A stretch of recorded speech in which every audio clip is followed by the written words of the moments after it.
She turned the key in the shop door, flipped the sign to closed, and looked straight at me. Her voice was steady, almost commanding. "You're staying." I didn't know it then, but that night would change everything.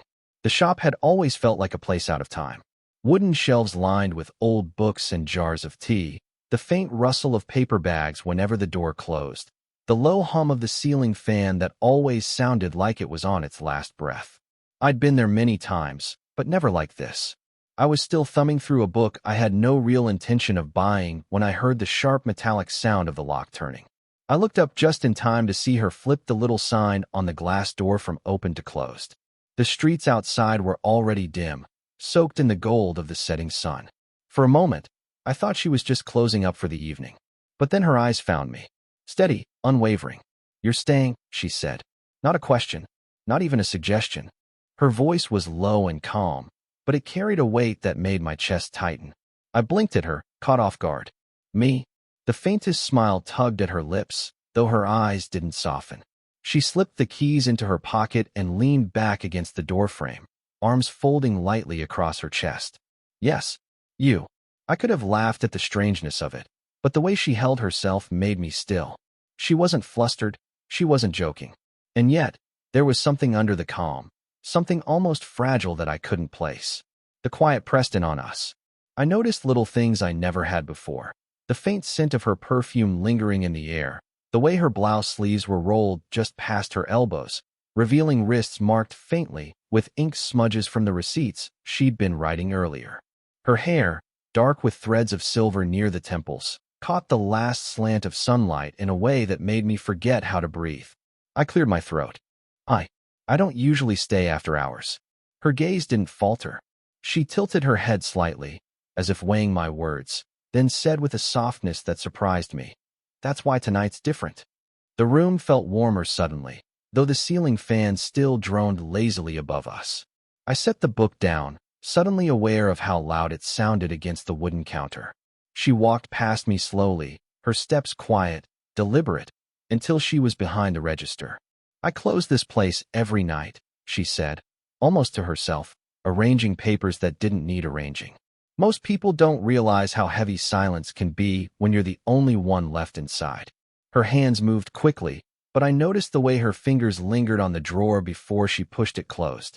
For the first time, I wondered if the shop was more than just a business for her, if it was a shelter and a prison, all at once. When she looked back at me, her expression had softened.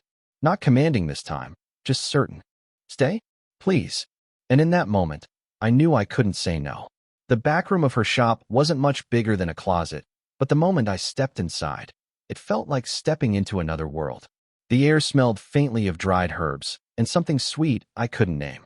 A small kettle hissed softly on the counter, steam curling into the dim light. "Sit," she said, gesturing toward a chair that looked older than both of us. Her tone wasn't stern, but there was no mistaking the expectation in it. I sat. She moved with a kind of careful grace, every motion deliberate, taking down 2 mugs, spooning loose leaves into a strainer, pouring hot water as though the act itself was a ritual. Watching her, I felt oddly young, not because of my age, but because she carried herself like someone who had weathered storms I hadn't even seen on the horizon yet. "You know," she began, her voice quiet over the kettle's soft whistle, "I don't usually let people linger after closing." I almost smiled. "So I've gathered." Her lips curved slightly, but it wasn't amusement, it was hesitation. She turned, sliding a mug across the small table toward me. When I reached to take it, her fingers brushed mine. Just for a second. Warm. Soft. My pulse stumbled at the contact, but she didn't acknowledge it. She just let go. I wrapped both hands around the mug, grateful for the excuse to keep them steady. "Then why me?" She leaned against the counter, her arms folding, mug cradled loosely between her palms. For a moment, I thought she wouldn't answer. Then, finally, "It's different with you." The words hung in the air, heavier than steam. I wanted to press her, to ask what she meant, but her gaze was fixed on the rising wisps from her cup. There was something about the way she said it, as though she hadn't planned to, as though it had slipped out unguarded. I took a sip of the tea. Chamomile, soft and floral, the kind that lingered on the tongue. It calmed me, though it didn't untangle the knot forming in my chest. You don't strike me as someone who lets people in easily, I said carefully. Her eyes flicked up at me then, sharp, assessing. And just as quickly, softer again. That's because I don't. Silence stretched. The kind that wasn't empty, but full, like a pause in music, heavy with meaning. I studied her hands resting against the mug, the way one thumb traced the rim as if grounding herself. She was so composed, and yet I could feel it, the edge of something vulnerable pressing against her calm. I set my cup down slowly, the wood creaking under its weight. Then why risk it now? She exhaled, not quite a sigh, her voice barely above a whisper. Because sometimes silence is heavier than company, and I'm tired of carrying it alone. Her admission struck deeper than I expected. It wasn't just about tonight. It was about her life. About the loneliness she wore so gracefully, it almost fooled me into thinking it wasn't there.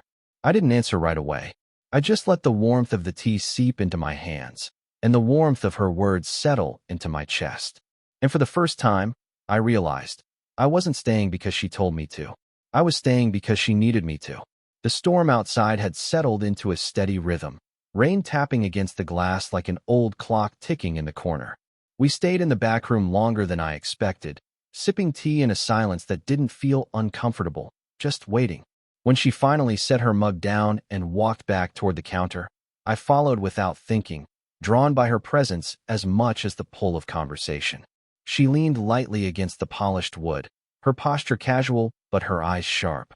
"You come here often," she said, not as an accusation, but as though she had been turning the thought over for a while. I smiled faintly. "It's quiet here. Peaceful. Feels like a place I can breathe." She tilted her head, watching me as if weighing my words. Then, with the smallest shake of her head, she murmured, "You're far too young to mean that." It was teasing, yes, but there was a shadow beneath it, a truth she couldn't quite hide. I laughed softly, not mocking, but because it was easier than letting the sting of her words sit too long. Maybe, or maybe I just figured it out sooner than most. Her lips curved, but it wasn't a smile. It was the kind of expression that carried both affection and warning. She looked away, fingers tapping against the counter in a restless rhythm. That small movement told me more than her words. She was unsettled. I studied her in the soft light. The lines at the corners of her eyes weren't flaws, but markers of a life lived fully, with all its weight. The confidence in her posture made her seem untouchable, and yet there was a flicker in her eyes that betrayed something fragile. "You think age makes me blind to what's in front of me?" I asked quietly. Her gaze snapped back to mine, sharp as glass. For a moment, the silence between us was thick with unspoken truths.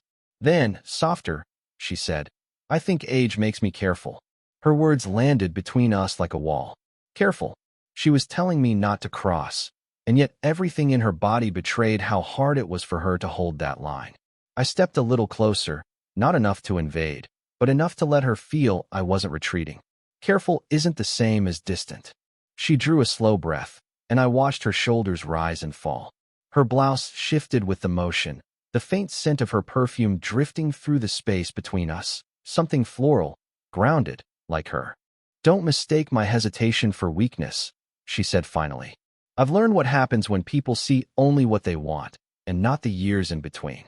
Her voice was steady, but her eyes were pleading for me to understand. "I see them," I said, my own voice lower than I intended. "I see you." For a long moment, she just stared at me, the rain filling the silence. Then, almost imperceptibly, her posture softened. She looked away, a faint, resigned laugh slipping past her lips. "Careful," she whispered again, more to herself than to me. And though the distance between us remained, the air carried a charge that hadn't been there before, an invisible thread stretching tight, waiting to snap or pull us closer. The storm that had been muttering all evening finally found its voice. Rain lashed against the windows, wind rattling the frame, thunder rumbling somewhere in the distance. The shop, usually so solid and quiet, suddenly felt fragile, like it was caught in the center of something far larger than us. She rose from behind the counter, her eyes flicking toward the front. "The windows," she murmured, half to herself. "The latch is weak. I should check it." Before I could respond, she was already moving, her footsteps quick, almost anxious, echoing across the wooden floor. Instinct pushed me after her, not to argue, just to be there. She reached the tall glass window, fingers working at the old latch that rattled under the force of the wind. The rain streaked down the glass in uneven rivulets, blurring the city lights outside into watercolor smears. She braced herself against the frame, her body tense with the effort. "Here, let me." I stepped in beside her, one hand steadying the window as I reached for the latch. My shoulder brushed hers, warm through the fabric of her blouse. For a heartbeat, neither of us moved. The storm pressed against the glass, and all I could feel was the press of her presence, solid, steady, but trembling beneath the surface. "I've got it," she said quietly, though her hands lingered against the latch. Her voice wasn't sharp, just thin, strained, as if she wasn't sure whether she was talking about the window or about me. I leaned closer, my hand covering hers, fingers brushing over her knuckles. "Not alone," I said, barely above the roar of rain. Her breath caught, just a small intake of air, but I felt it. She froze beneath my touch. Then, slowly, her hand stilled under mine. The thunder cracked, rattling the shelves behind us, but inside that moment, there was only the warmth of her skin beneath my palm, the way her pulse fluttered just once beneath her wrist. "You shouldn't," she began, her voice breaking like the storm outside. "Shouldn't what?" I asked softly, my face near hers now, close enough to see the rain light reflecting in her eyes. She turned her head slightly, not away, but not fully toward me either, caught between retreat and surrender. Her lips parted as if to answer, then pressed together again. "Finally," she whispered, "you shouldn't make this harder." The words struck deeper than any rejection. Harder meant she already felt the weight of it. Harder meant something in her wanted to close the distance just as much as I did. I let my hand linger only a second longer, then slowly released the latch. It slid into place with a final click, the glass holding firm against the wind. She stepped back first, but only just enough to breathe, not enough to break the thread between us. The silence after the thunder was deafening. I could still feel the shape of her hand in mine, the ghost of her warmth clinging to my skin. She turned, eyes lowered, but her voice betrayed her, quiet, wavering. "You have no idea what you're doing to me." And for the first time, I realized maybe I did. The storm grew heavier. Rain hammered the windows, thunder rolling closer, like the sky was grinding its teeth. I was about to suggest we light more candles when the overhead bulb flickered once, twice, then went out completely. The shop sank into darkness, broken only by the faint orange glow of a single candle she had lit earlier near the register. Its flame trembled in the draft, throwing long, restless shadows across the walls. The silence after the power cut was sharp, broken only by the storm outside and the faint sound of our breathing. She froze for a moment, her hand braced against the counter. In the dim light, her face looked carved in shadow, elegant, unreadable, but I could see the faint quiver of her mouth. "I hate when the lights go," she murmured. "The dark makes everything louder." I tried to smile, to ease the tension. "Then I'll sit here and drown it out with bad conversation." But she didn't laugh. Instead, she sank onto a wooden stool behind the counter, folding her arms tightly across her chest. It wasn't defensiveness, it was bracing, as if she were holding herself together. For the first time, she looked small. Not weak, never weak, but stripped of the composure she always carried like armor. "I lock this place down every night," she said suddenly, her voice quiet but jagged. "Because it's easier than letting anyone see what's left when the doors are shut." The words tumbled out too quickly, like they'd been waiting years to escape. I moved closer, careful not to crowd her, lowering myself so I could meet her gaze. "What's left?" Her eyes flicked up at mine, shimmering in the candlelight, then down again, to the floor. "Silence. The kind that gets inside you. The kind that reminds you how alone you really are." My chest tightened. She wasn't just talking about the shop. She was talking about herself. "I thought keeping people out would keep me safe," she whispered. "But all it did was leave me behind. People move on. They always do. And her voice cracked. She swallowed hard, shaking her head. "I don't know how many times I can watch the back of someone leaving." The confession hit like a blow. She wasn't just careful, she was afraid. Not of me, but of the pattern she'd come to expect. I didn't think.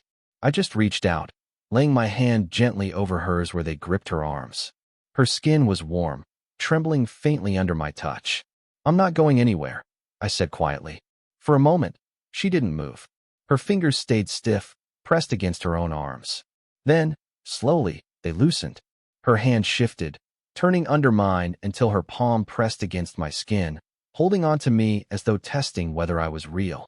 The candle flickered, shadows dancing wildly across the walls, but in that moment, the storm outside felt distant. All that mattered was her hand beneath mine, fragile but holding. She didn't speak. Neither did I. But her silence was different now, less like emptiness, more like a space she was finally willing to let me share. The storm softened. The pounding rain had eased into a steady drizzle, a calmer rhythm after the chaos, as though even the sky had grown tired of its own rage. The candlelight flickered warmer now, steadier, glowing against the glass jars and books lining the shelves. She still hadn't let go of my hand. Her palm pressed against mine, fingers loosely curled, like she was afraid that if she released me, the silence she feared would return. I didn't move, didn't push. I just stayed with her in that space, letting the quiet fill with something new, something unspoken, but alive. When she finally looked at me, her eyes carried the exhaustion of someone who had been strong for too long. I saw the tightness in her jaw, the faint tremble at the edge of her composure. And then, without warning, she stepped forward. Her arms slid around my waist, tentative at first, then firmer, as though she had decided something inside herself. Her cheek came to rest against my chest. My breath caught. For a moment, I forgot to move, stunned by the suddenness of her closeness. Then instinct took over. I wrapped my arms carefully around her shoulders, holding her as though she were something both breakable and unshakably strong. Her body was warm against mine, steady and grounding. I could feel the rise and fall of her breathing against my ribs, the faint, steady beat of her heart pressed through the thin space between us. I lowered my chin until it brushed lightly against the top of her hair. The scent of her, soft, floral with a hint of something earthy, filled me, something so simple and yet so anchoring I felt as though I could stay like this forever. Neither of us spoke. There were no clever words left, no careful phrasing. Just the weight of her arms around me and the steady truth of her choosing to stay close, even for a moment. I closed my eyes and let the silence stretch, not heavy like she had described before, but alive, full. Her embrace didn't ask for anything, didn't demand promises or answers. It simply said what words couldn't. Don't leave me alone in this. I tightened my hold just enough for her to feel it. Not possessive, not urgent, simply steady. Her breath hitched, then evened, her forehead leaning more firmly against my chest. Minutes slipped by, or maybe just seconds, I couldn't tell. The storm outside had dwindled to a whisper, raindrops sliding lazily down the glass, as though even the world was catching its breath. When she finally shifted, pulling back just enough to look up at me, her eyes shone with something raw and unguarded. Not a smile, not tears, something deeper. A quiet surrender. I don't do this, she whispered. I nodded slightly, my thumb brushing once against her shoulder. Neither do I. And somehow, that made it feel even more real. By the time the storm had fully passed, the shop felt different. The air no longer carried the weight of thunder. Instead, it held the faint freshness of rain creeping in through the cracks of the old windows. The world outside was still, washed clean, the streets glistening with puddles that caught the first thin light of dawn. I hadn't realized how late it had become until I saw the pale glow edging the glass. Hours had slipped away inside the cocoon of candlelight and silence. Hours spent holding her, sitting close, neither of us willing to disturb what had settled between us. She stirred first, stepping away just enough to reach for the keys on the counter. The tiny clink of metal sounded almost out of place in the fragile calm of the room. She walked to the door and unlocked it, the bolt sliding back with a soft scrape. For a moment, she stood there with her hand on the handle, staring at the quiet street outside. I wondered if this was the part where she told me it was over, that the night had been nothing but a lapse, a storm-born weakness. My chest tightened at the thought, but then she turned. Her expression was unreadable at first, serene, cautious.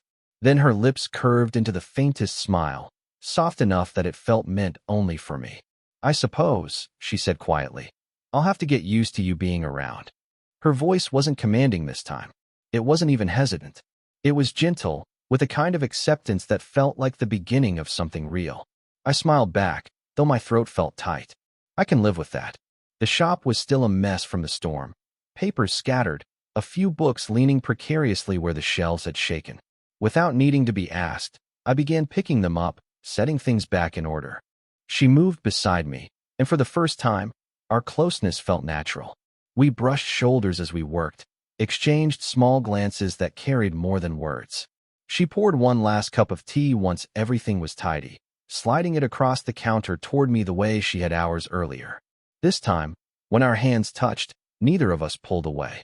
Her fingers lingered lightly against mine, warm and steady, as though she had made a choice. I looked down at our joined hands, then back at her. No words were needed. The silence between us had changed, no longer the kind that echoed with emptiness, but the kind that promised companionship. Outside, the first shopkeepers on the street were starting their day, unlocking doors, sweeping steps. Life was moving forward. But here, inside this small, rain-soaked shop, time felt suspended. I realized then that I didn't just want to visit anymore. I wanted to stay. Not because the storm had forced me to, not because she had told me to, but because she had let me. And because I wanted nothing else.